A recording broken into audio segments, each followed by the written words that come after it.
Hello, I'm from the United States Postal Service. For more than 200 years, you've counted on us to deliver your mail on time. Neither rain, nor snow, nor sleet, nor hail has kept us from doing our job. But now, for the first time in history, there's something that does. Bullshit.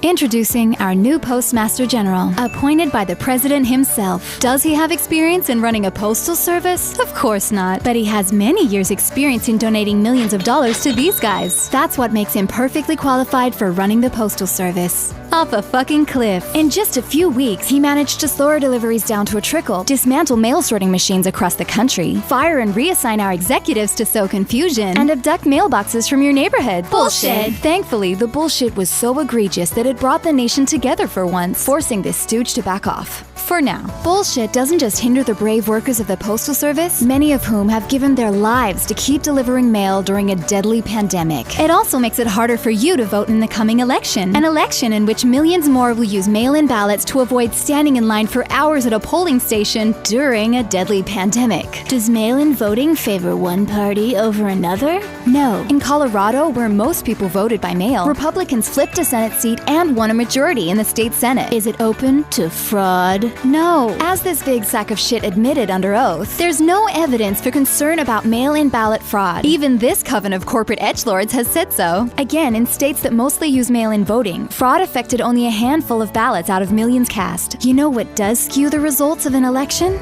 Not voting, which is what all this bullshit is designed to do by eroding your trust in mail-in voting. Bullshit. Some say we need more funding to do our job, but what we really need is less bullshit. And since there's little chance of that, here's how you can ensure your vote is counted in November. Remember how you learned to flatten the curve of the virus so our healthcare system could cope? Well, now it's time to flatten this curve to ensure your postal system can cope with the unprecedented demand for mail-in ballots. You can do this by following these simple steps. First, make sure to check you're registered to vote. You can do that here. If your state allows it, vote early. If that entails requesting a mail-in ballot, request it today.